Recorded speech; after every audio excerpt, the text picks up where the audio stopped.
It's an e-commerce company that's young, exciting, innovative, intelligent. It wasn't easy to get to the place where we are today, but our core values have been there since the very beginning. To me, it's about the journey, it's about the challenge, it's about the people that are around me during those hard times, standing up together and getting things accomplished. My family was in the plumbing and heating supply business. My father started the business in 1917.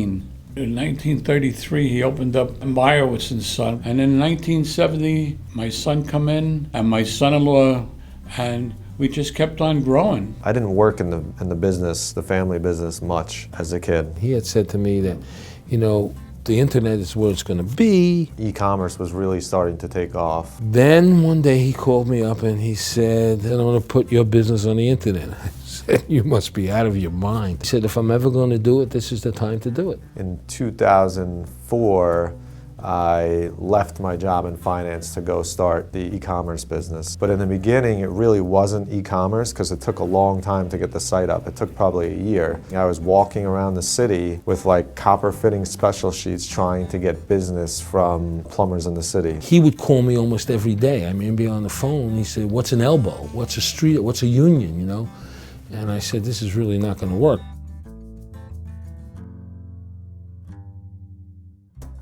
It was really hard to hire people in the beginning, and they would pull up to this like shoddy looking warehouse. I drove up and the name was not on the building.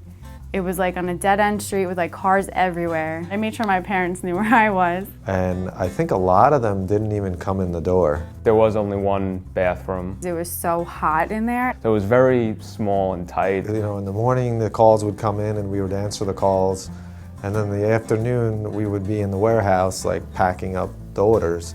And I remember there used to be a leak in the warehouse, like this rusty water used to come down and I'd be like standing there and the rusty water would be dripping on my head. No matter what the task is, if it's taking out the garbage or cleaning the bathroom, I'm gonna make sure I do the best job possible. During the day, we would have to take some of the material that was in the building and move it outside just so we could have enough space to operate.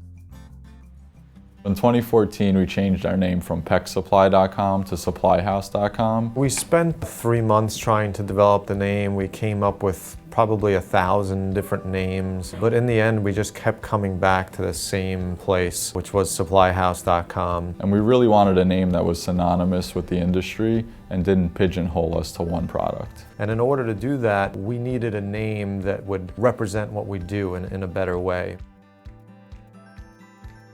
When I joined, the site was very basic, and then in 2016 we decided that we needed to redo the whole website, change our whole look. Every time we make a change to the website, the first thing we always think about are our trade masters. We've really customized the website to meet the needs of the customers themselves. Do a combination of just constantly making it better in small ways, so making it faster, overall just making the website more usable and more responsive. We just looked at our homepage and we really wanted to think about how we could turn it into a tool for our trade masters. We built a bunch of business tools to help customers order faster, like from an Excel sheet, reorder. Actual 3D diagrams, basically 3D blow-ups of the unit itself with all the different parts that will repair that unit. The website is sort of our face, it's our storefront, it's what people know us for. So I think it's transitioned tremendously. If you look how it was in the beginning, it was just basically a bunch of words on a page that you could click on. And today we've incorporated our people. We were getting a lot of feedback from trade masters and our customers saying that we didn't have much presence in the mobile app world. So we were really excited to build something that we knew customers would love even before we got into it. Almost this excitement of what are we getting ourselves into? One thing we were thinking about when we were building the app was how can this be a tool for customers on the go? Really, we had a bunch of developers on our team go through a few mobile app courses, and then 10 months later we had 2 apps on both the Android as well as the iOS store. It was one of the greatest accomplishments ever by our internal IT team. We have for the iOS around 100,000 downloads and for Android over 40,000.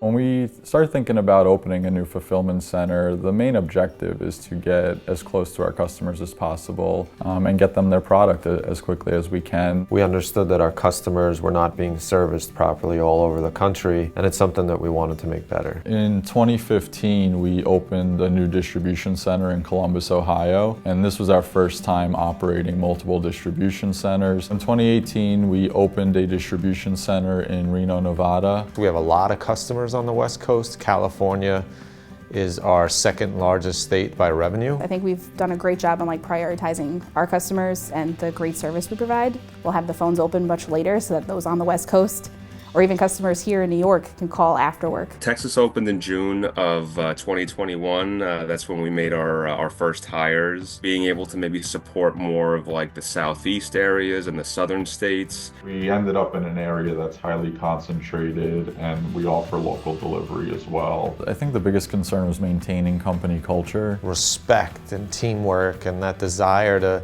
do anything it takes to succeed, that was going to be going on in these other locations. And so these new heads of buildings have been able to sort of employ their own little subculture, and they've been doing a really great job at it.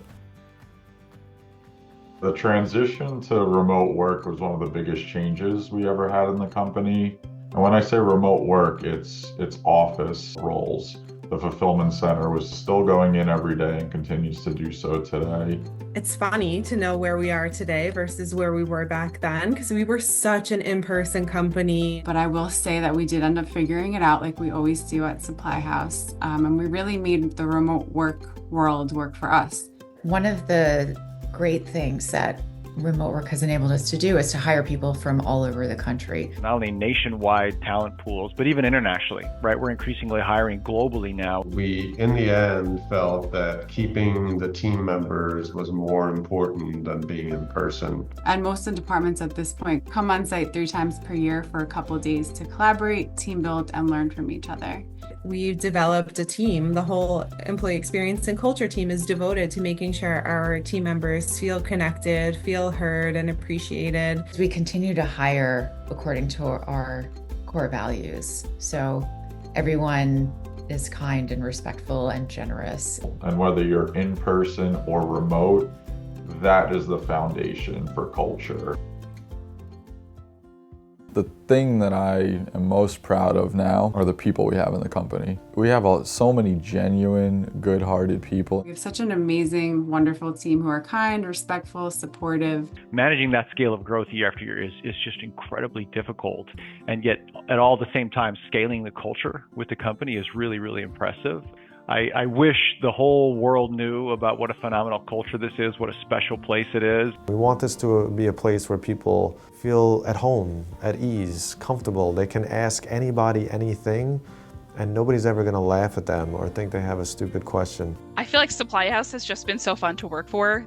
I truly feel like I could be myself. Josh and the team have built this incredible business, and we've been able to do it in such an amazing way with an amazing culture. We're part of something really special, and the longer that I continue to work at Supply House, the more I truly do feel and believe that this is a really special place. And at the end of this journey, what is the point of this company? Why am I doing all this stuff? And I think it's really to create a place where people can feel good about what they do. They can find a group of like-minded people who are diverse in their backgrounds and grow individually.